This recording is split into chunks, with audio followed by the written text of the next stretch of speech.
22nd of May, Rabbi Furst, Mishna Berura.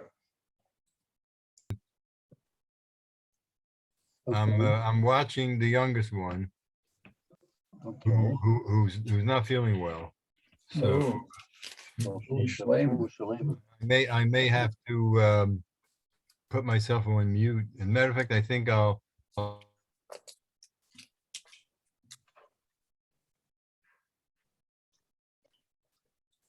Okay. So we're 2 weeks before Shavuos, so I think it's worth learning a little bit about Hilchos Yom Tov the next 2 weeks. So that's also in Chelik Hey of the Mishna Berura, if you have it there.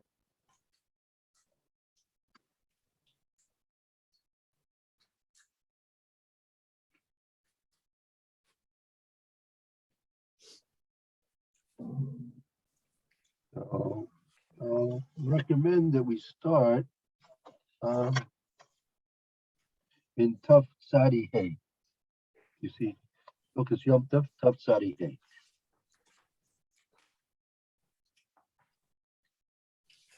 Tzadi Hey. Okay, hold on. Okay, Hilchos Yom Tov. Right. Okay. Let's see. Mayor or Lou, would either of you like to read this here? Okay, so let's see. Top Tzadi Hey. Okay, today's Melachot Asurim B'Yom Tov. So which which types of work are forbidden on Yom Tov? You're right.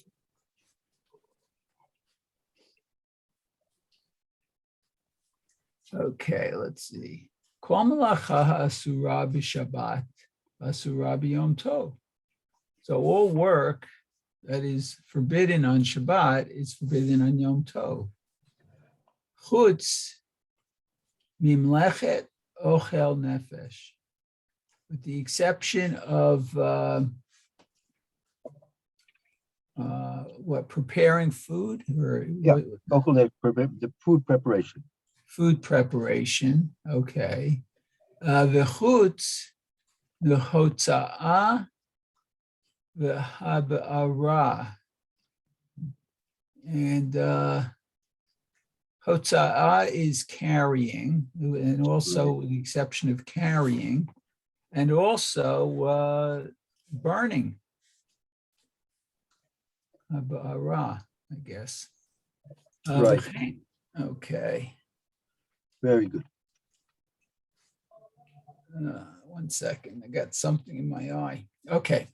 V'chein makshirei ochel nefesh, and therefore the is that's also preparation of food. Yeah, makshiri ochel nefesh. I mean, those things which are necessary for food preparation. I mean, you have the actual food preparation, which is permissible, and also those things which you have to do in order to prepare things to prepare the food. Akshiri ochel nefesh. I mean, we'll see what that means. What it means making. Can you fix a knife? Can you prepare, an oven or something like that? We'll see what those things entail. So okay, that's interesting. Okay, Shelo haya efshar la'asotam may etmol. That perhaps it wasn't done from yesterday. It wasn't possible. So it wasn't possible possible to make it from the day before, meaning Erev Yom. Oh, that's interesting. Okay. Let's stop there before we get into the remote. Okay. We'll see the Mr. Berura on this machaber right now. Okay, so the first one is Asura b'Shabbat, that's forbidden on Shabbat. Bein she'isura min haTorah, uvein me isurim mi isura mishum shavut. Okay, so whether it's forbidden based on the Torah or it's forbidden based on the shavut rabbinic, it's rabbinic. That's right, a rabbinic prohibition, correct. Okay. V'chein kol davar she'asur la'asoto be'atzmo, and therefore everything that is forbidden to do by itself. Oh, and therefore, called over asur so ba'atzmo. Oh, so right, anything that you yourself are usher to do, right? Oh, Anything by that you yourself. are self Okay. usher to do. Okay. Asur lomar gam la'akum la'asoto kumo b'Shabbat. Oh, so it's also forbidden to ask a non-Jew to do it just like on Shabbat. Right. Oh, that's interesting. Yeah. And this, by the way, is going to be very crucial. Well, maybe we'll be able to focus our attention because there are those people. It's particularly common here in Eretz Israel. You have people coming from Chutz La'aretz, right? And so they have to keep a second day Yom Tov, right? Oh, yeah. They have to keep second day Yom Tov here in Eretz Israel. So many times they ask Eretz Israel Jews to do certain things for them on their second day Yom Tov, right? So it's not so accepted completely amongst all the poskim whether or not that's permissible or not. So we see here on the first day Yom Tov you have an Isser Amir La'akum, right? That anything that's usher for you to do yourself, you can't ask a non-Jew to do for yourself on the first day Yom Tov. So that would also follow suit that anything for a second day person that's also for them to do, right? It would be also for them to say to an akum, a non-Jew, to do on the second day Yom Tov. And it would also very logically apply to, and even more so, to a fellow Jew that keeps one day here in Eretz Israel. So we'll see we'll try and we'll work on that, Bezrat Hashem. Also, this same applies if someone from Eretz Israel is visiting family in the United States. Yes. Second day, that's right. They sort of have to, I don't know if it's imitate what the Chutz La'aretz Jews are doing, but they certainly can't publicly flip a light switch or something like that. Right. It's not so simple. They have to, because they have, for example, what is a person who's Eretz Israel Jew and he's in Chutz La'aretz, what does he do the second day Yom Tov? He has an obligation to put on tefillin, right? That's correct. It's a mitzvah d'oraisa to put on tefillin. It's a very big chiddush that on second day Yom Tov, there's no putting on tefillin by even the people in Chutz La'aretz. They're foregoing a mitzvah d'oraisa, right? With all the things they're doing, the Kiddush, Hallel, all the Sudash Yom Tov Shena that they're having, right? But it's a very big question whether it's really worth, in the grand scheme of things, losing out that mitzvah of putting on tefillin, which is d'oraisa. Right. But he could do it privately. So yes, and also davening. They're davening Yom Tov davening, and he has to daven Chol. Yeah, that's right. That's right. On Esrei and everything. So, and they're davening Musaf and blah blah, all that, and right. But what if you're Mayor? For a question for you, what if you're an Eretz Israel Kohen in Chutz La'aretz on second day Yom Tov, right? And there in Chutz La'aretz in general, the Kohanim only duchen on Yom Tov. That's right. But here in Eretz Israel, you daven every day. You duchen every day, right? Good question. Can you join them? Can you join them for Shachris? And then the bigger question is, can you join them? Can you join them for Musaf? Like it is because you don't really have a chiyuv of Musaf, right? Right. So anyway, that's okay. We'll see how far we can get with these kind of questions. We'll see. Okay, let's Okay. continue, Mr. Brewer. Very good. Okay, so bet chutz mimlechet ochel nefesh, the exception of preparation of food. Ukidiktiv bikra ach asher yeachel lechol nefesh hu levado yaseh lachem. So that's a pasuk. Let's see. Yes, I believe so. Right.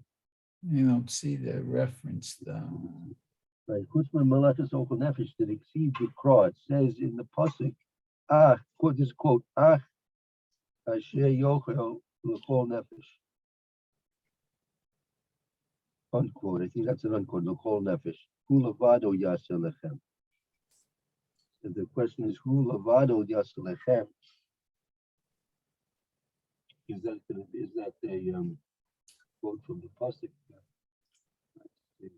Well, Hulavado, that he can do it for lachem is for you, isn't it?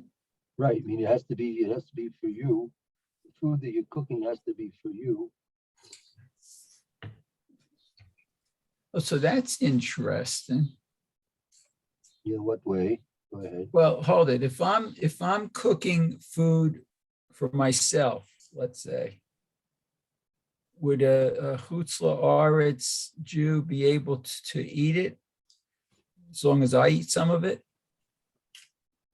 Oh, so yeah. I mean, if you're cooking, right? Let's say it's the second day out and you're cooking. Second, right, which is Cholam Moed for us, basically. Right. You're making yourself some nice French toast. You have all that good challah left over from first day Yom Tov.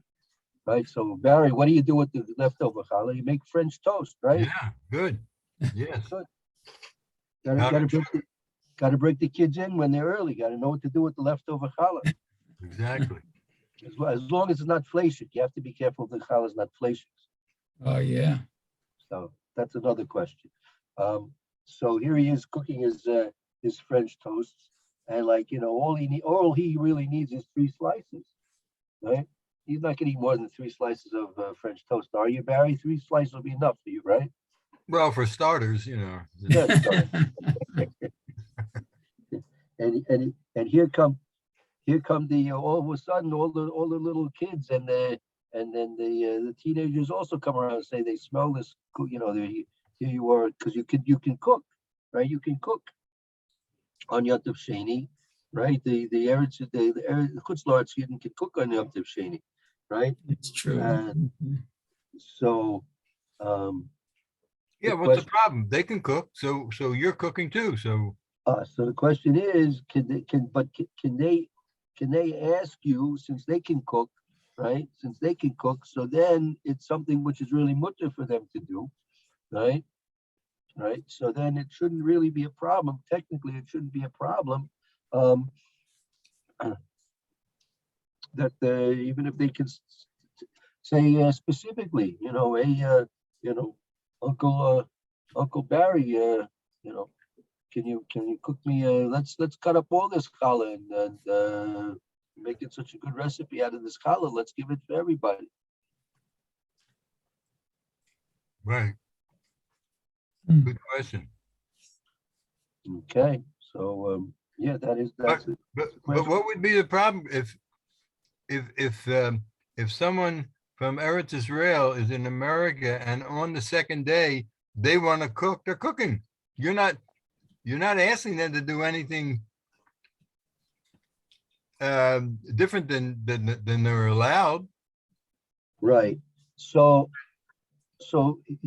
not only that, you're allowed to do it also, right? Meaning a person in Chutz La'aretz is allowed to cook on second day Yom Tov, just like they can cook on first day Yom Tov. Right. Right. So you have the Eretz Israel fellow making the French toast on the second day Yom Tov, right? So the question is, can the Eretz Chutz La'aretz people ask him to include them in his cooking? So it should theoretically be okay. Right. Since it's permissible for them, right? Right. The question, or you could make the question a little bit more complicated. Let's say he's it's 2 o'clock, as afternoon, second day Yom Kippur, and all the Chutz La'aretz Yidden are having their fleishik suda. They're having their roast beef, chopped liver, right? And the fellow from Eretz Yisrael is now in the kitchen. He's cooking French toast, right? Can they now ask the Eretz Yisrael fellow to cook for them extra French toast? The questions being, because since they're fleishiks, right? Right, they're eating their roast beef at 2 o'clock. They're not going to be milk cooks until 8 o'clock, which is, let's say, for argument's sake, is after sunset, after Shkia. Yeah. So can they ask him, or for the, because the question is, can they themselves cook French toast? If on you yourself, let's say this coming Shavuos, you're fleishiks, right? It's 2 o'clock in the afternoon, right? And you have just eaten your roast beef. So for the next 6 hours, you're going to be fleishiks till 8 o'clock p.m., which is now after Shkia, right? And you want to, you say you're looking at this challah sitting around left over. He says, well, we got the fire going.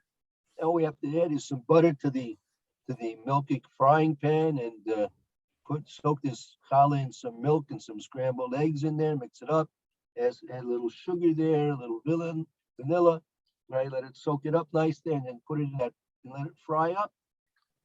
You got some nice French toast there. Yeah. Right? You're But you're not making me going hungry.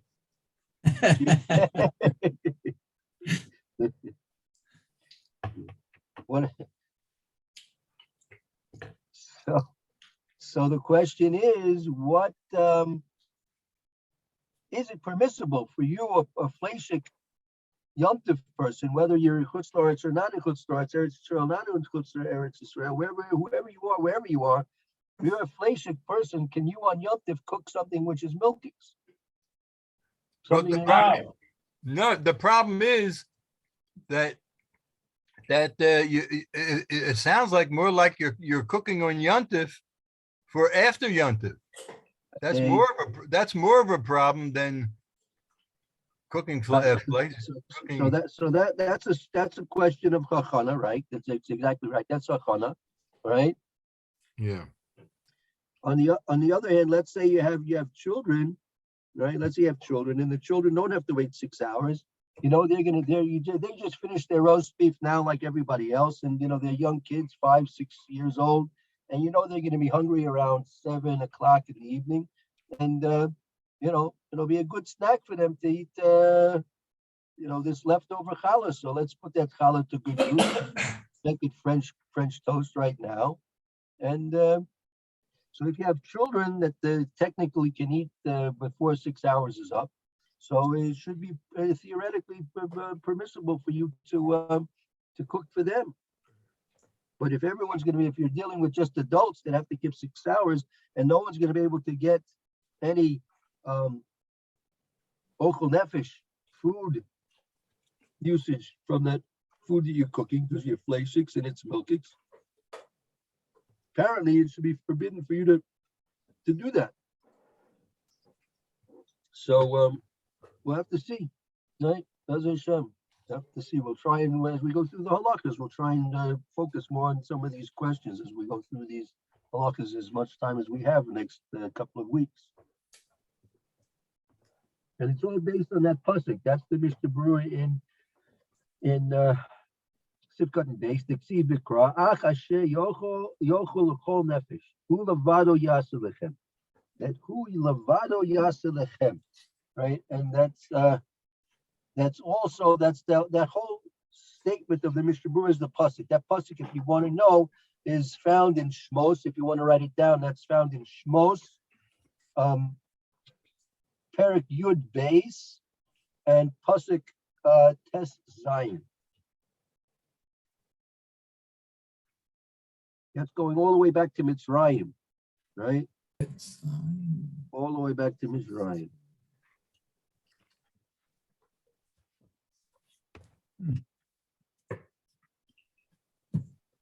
Okay. Fine. That brings us to the, I guess, about the end of our time for now.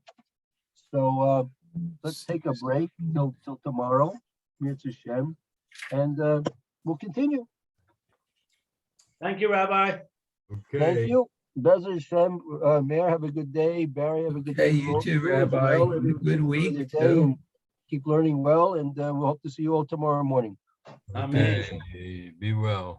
Okay, you will. Okay. Very